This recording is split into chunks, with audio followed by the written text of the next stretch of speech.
पंजाब के किसानों के साथ 19 मार्च के शाम को कुछ ऐसा हुआ जो कभी नहीं होना चाहिए था। उन्हें धोखे से हिरासत में ले लिया गया। उन्हें ना नोटिस दी गई, ना इसकी भनक लगने दी गई। अचानक पंजाब की सरकार ने कई बुलडोजरों के साथ उनके द्वारा बनाए गए टेंटों और तंबुओं पर हमला कर दिया। पूरी रात बुलडोजर चलाकर शंभू और खनौरी बॉर्डर से जुड़े इलाके को खाली करा दिया गया। सोचने वाली बात यह है कि जिस आम आदमी पार्टी की सरकार आज पंजाब में है, वो पार्टी ही दिल्ली में आंदोलनों से बनी हुई है। लेकिन फिर आंदोलन कर रहे किसानों के साथ ऐसी धोखेबाजी क्यों की गई? जिस तरह किसानों के टेंटों पर आपकी सरकार ने बुलडोजर चलवाया है, उससे यही लगता है कि इसने बीजेपी की सरकारों का नकल किया है। इसी बीजेपी के नकल के कारण दिल्ली की सत्ता हाथ से चली गई। अब पंजाब की सत्ता भी जाने वाली है, ऐसा लग रहा है। आपको पता होगा, किसानों द्वारा खेती संबंधी और अनाज के मूल्य संबंधी मांगों को लेकर केंद्र सरकार के खिलाफ 13 महीने से धरना दिया जा रहा था। किसान नेता जगजीत डल्लेवाल आज कई महीनों से अनशन पर लेटे हुए हैं। इसके कारण उनकी हड्डियां तक सिकुड़ गई हैं। कई किसानों की बॉर्डर पर ही मौत तक हो गई है। लेकिन इतने लंबे समय के धरना प्रदर्शन के बाद भी उनकी मांगों को नहीं माना गया है। किसानों के साथ कैसे की गई यह धोखेबाजी, क्यों की गई, इसके पीछे क्या वजह बताई गई है और विपक्ष क्या कह रही है, एक एक करके समझते जाइए, बात करते हैं। सूत्रों के मुताबिक टकराव से बचने के लिए पंजाब पुलिस ने इसकी योजना पहले ही बना ली थी। लगभग 48 घंटे पहले इसकी योजना बनाई गई थी कि किसानों के साथ क्या क्या करना है। पुलिस ने यह योजना तब बनाई जब केंद्र सरकार और किसानों के बीच 19 मार्च को 7वें दौर की बैठक करने की घोषणा हुई। घोषणा के तहत पंजाब के चंडीगढ़ में किसानों के समूह केंद्र सरकार से अपनी मांगों को लेकर वार्ता करने आएंगे। केंद्र सरकार की ओर से कृषि मंत्री शिवराज सिंह चौहान, पीयूष गोयल और प्रहलाद जोशी शामिल थे। ये मीटिंग सुबह के 11 बजे शुरू हुई और लगातार 4 घंटे तक चली, लेकिन कोई हल नहीं निकला। मीटिंग में किसान संगठन एमएसपी की गारंटी के मांगों पर अड़े रहे, लेकिन केंद्र की सरकार ने यह मांग नहीं मानी। अब एक बात समझिए, आपकी 7वें दौर की बैठक हो रही है और 7वें दौर के बैठक तक किसान एक ही मांग कर रहे हैं कि उन्हें एमएसपी चाहिए। पहले दौर से जो किसान कह रहे हैं कि मुझे एमएसपी चाहिए, तो सरकार को ये बात पता है, मीडिया में ये बात पता है कि एमएसपी चाहिए, लेकिन सरकार हर बार बैठक करने के बाद कहती है मुझे और समय चाहिए। तो आप बैठक करने से पहले प्रिपेयर क्यों नहीं होते हैं कि हमें मांग माननी है या नहीं, या फिर आप झूठ के बैठक करते हैं, वार्ता करने की बात कहते हैं। सोचने वाली बात है कि ये बरगलाया क्यों जाता है, क्योंकि आपसे कहा जाता है कि हम इस पर सोच रहे हैं, मुझे और समय चाहिए, और कुछ कुछ दिनों पर आपके साथ वार्ता भी की जाती है और आपकी बातों को माना भी नहीं जाता है। तो आप इसे क्या समझिएगा? तो इस तरह इस मीटिंग में भी इसके बातों को नहीं माना गया और कहा यह गया कि हम और मंत्रालयों से चर्चा करेंगे, फिर बात करेंगे। ये बात कृषि मंत्री ने कहा। अगली वार्ता के लिए 4 मई का समय सेट किया गया। जैसे ही मीटिंग समाप्त हुई, पंजाब पुलिस ने किसानों से बॉर्डर खाली करने को कह दिया। उन्होंने इससे इनकार कर दिया, जिसके बाद मीटिंग से लौट रहे किसान नेता सरवन पंधेर को रास्ते में ही हिरासत में ले लिया गया। वहीं अनशन पर बैठे जगजीत डल्लेवाल को एम्बुलेंस से ही खनौरी बॉर्डर से वापस पुलिस ने हिरासत में ले लिया और वहां मौजूद लगभग सभी किसान नेताओं को भी हिरासत में ले लिया गया, जो इस किसान आंदोलन को नेतृत्व कर रहे थे।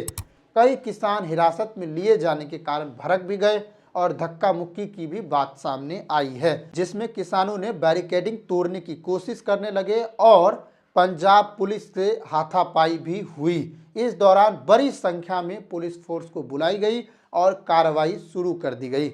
जैसा कि हमने बताया है कि यह पहले से तय था कि जैसे ही मीटिंग होगी और मीटिंग की समाप्ति होगी, हम तुरंत बोलेंगे कि बॉर्डर खाली करो, वो मना कर देंगे। और पहले से फोर्स तैयार थी कि एक किसान के ऊपर कम से कम 3 पुलिस जवानों को तैनात करना है, 3 पुलिस अफसरों को रखना है और इस तरह बड़े लेवल की तैयारी की गई थी कि जैसे ही वो मना करेंगे तुरंत उसको रास्ते से ही हिरासत में ले लिया जाएगा। उधर बॉर्डर को खाली करवाने के लिए 5-10 जेसीबी तैयार किए जाएंगे, बहुत सारे पुलिस अफसर तैयार किए जाएंगे और मामले को अंजाम दिया जाएगा।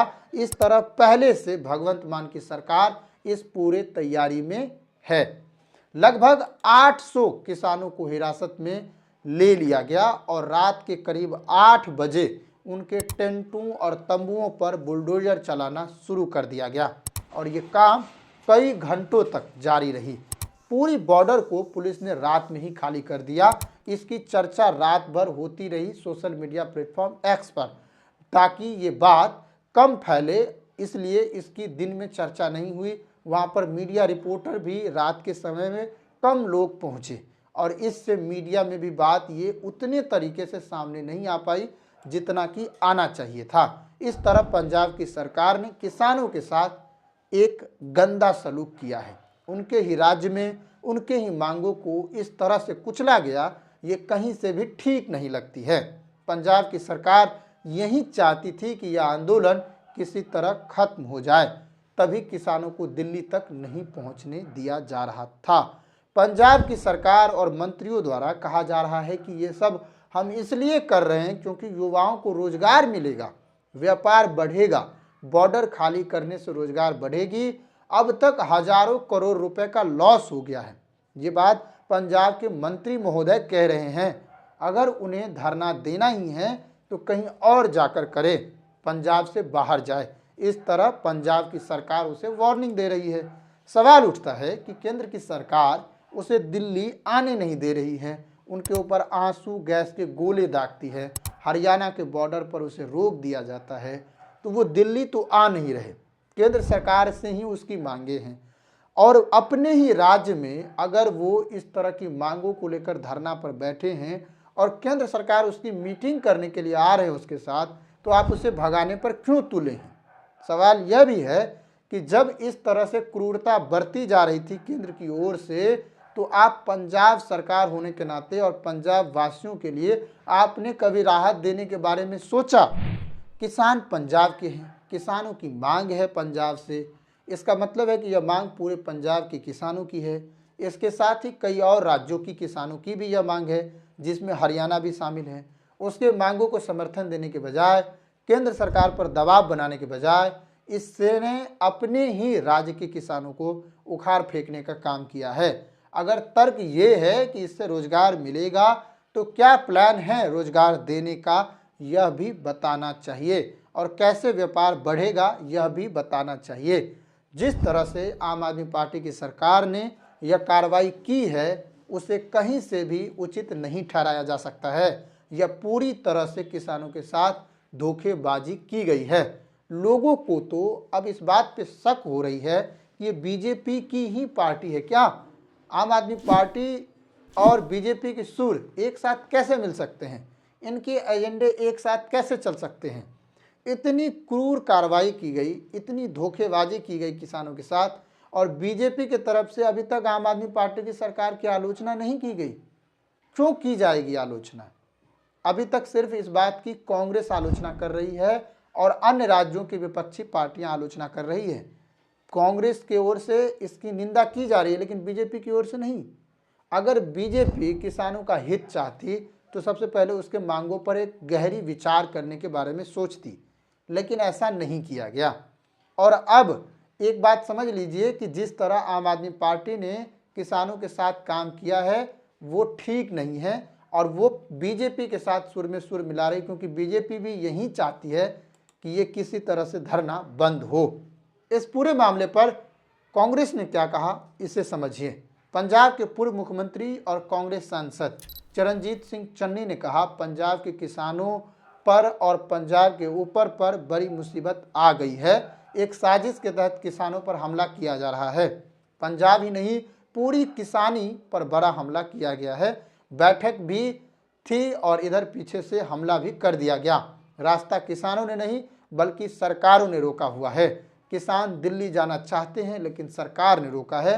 उन्होंने कहा, जिस आम आदमी पार्टी ने पंजाब को लेकर काले दिन से निकालने के लिए आई हुई थी, काले दिन से बाहर निकालेंगे ये कह रही थी। आज पंजाब को उसी भट्टी में और किसान को उसी भट्टी में डालने की कोशिश की गई है। वहीं पंजाब कांग्रेस के अध्यक्ष ने कड़ी निंदा करते हुए यहां तक कह दिया कि बीजेपी और आप सरकार मिलकर पंजाब के किसानों को अलग कर रही है। इस तरह इनके ऊपर आरोप लगाए जा रहे हैं। तो आप भी ये बात समझ चुके होंगे कि जिस तरह से आम आदमी पार्टी ने यह काम किया है वो ठीक नहीं है। और आंदोलन से ही आम आदमी पार्टी और अरविंद केजरीवाल का जन्म हुआ था दिल्ली में। उस समय आंदोलन के वजह से दिल्ली राजधानी थी, तो कितना लॉस हुआ होगा। अगर इस आधार पर अगर हम आंदोलनों को समाप्त करने लगे कि बहुत लॉस हो रहा है, तो इस देश के नागरिक कहाँ जाएंगे। जहाँ खड़े होंगे आप वहीं कह दीजिएगा कि यहाँ लॉस हो रहा है, तुम वहाँ से जाओ, तो वो कहाँ जाएंगे अपनी बातों को रखने के लिए। ये बात आम आदमी पार्टी को सोचना चाहिए था। और ये भी सोचना चाहिए था अरविंद केजरीवाल को कि वो दिल्ली क्यों हारे हैं। इन्हीं वजहों से वो दिल्ली हारे हैं और अब वो पंजाब में भी हारेंगे, क्योंकि इनकी जो रवैया है वो ठीक नहीं लग रही है। आप इतना सोचिए कि आपके घर के कोई सदस्य, आपके बाबू, दादाजी, कोई भी आदमी अगर किसी बॉर्डर पर 13 महीने से लगातार धरने दे रहे हैं, तो आप उसके बारे में किस तरह से सोचेंगे। जिस तरह से आप सोचेंगे, आप समझ लीजिए कि वही हालातों का सामना आज पंजाब के किसान कर रहे हैं। घर घर इसकी चर्चा है। डल्लेवाल की हड्डियां सिकुड़ गई हैं अनशन से। आप सोचिए कि डल्लेवाल की जगह आपके दादा होते तो आपके ऊपर क्या बीत रही होती। इस तरह से आप विचार कर सकते हैं किसानों के मुद्दे पर। बाकी आप क्या सोचते हैं कमेंट करके बताइए, और ये भी बताइए कि आम आदमी पार्टी ने ठीक किया या गलत, और बताइए कि बीजेपी क्यों आलोचना नहीं कर रही है। नमस्कार, जय हिंद। अगले वीडियो में फिर मिलते हैं।